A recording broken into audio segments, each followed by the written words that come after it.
வணக்கம். நான் உங்கள் doctor Chelladurai, founder of My Empire. நமக்குள்ளே சில கேள்விகள் கேட்டுக்கொண்டே இருக்கணும். ஏன்னா அதுதான் நம்முடைய வாழ்க்கை, எதிர்காலத்தை ஒரு செம்மையான வாழ்க்கை தீர்மானிக்கும். நமக்கு நாளைய வருமானம் நின்றுவிட்டால் என்னவாகும்? திடீரென்று நம்முடைய வேலை பறிபோய்விட்டால் என்னவாகும்? நாம் திடீரென்று நோய்வாய்ப்பட்டால் அல்லது ஊனம் ஏற்பட்டால் அதுவரை தூக்கி திரிந்து கொண்டிருந்த நமது வாலியை, அதாவது நம்ம மாத சம்பளத்தை வாங்க முடியுமா? அல்லது எதிர்பாராத விதமாக ஏற்பட்ட போகும் மருத்துவ செலவுக்கு நம்ம என்ன செய்ய போகிறோம்? நம்முடைய வருவாய் நின்றுவிட்டால் நம்மளால் எவ்வளோ நாட்களாக நம்முடைய பணம் இல்லாமல் நம்மளால் தாக்கு பிடிக்க முடியும்? நம்முடைய கடன்களை எப்படி கட்ட முடியும்?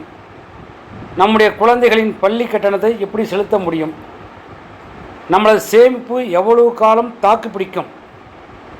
அதாவது எதிர்பாராத அசம்பாவிதம் ஏதேனும் வாழ்க்கையில் திடீரென்று ஏற்பட்டால் நம் குடும்பத்தையும் பாதுகாக்க நீங்கள் குப்பை கூட்டி கொண்டிருந்தாலும் சரி, அல்லது ஒரு அலுவலகத்தில் பணியாற்றி கொண்டிருந்தாலும் சரி, ஒரு குறிப்பிட்ட கால அளவிற்கு ஒரு குறிப்பிட்ட பணத்தை நீங்கள் பெற்று கொண்டிருக்கிறீர்கள், அவ்வளவுதான்.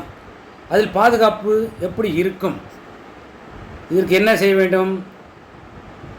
நீங்கள் செய்து கொண்டிருக்கும் வேலை நேரங்களிலே அல்லது இதுக்கென்று தனி நேரத்தை ஒதுக்கி, ஒரு உபரி நேரத்தை ஒதுக்கி, ஒரு பாதுகாப்பான வருமானத்தை நம்ம குடும்பத்திற்காகவும் நம்ம எதிர்காலத்திற்காகவும் செய்தோம் என்றால் நிச்சயம் நாம் ஒரு பாதுகாப்பான வாழ்க்கையில் இருப்போம்.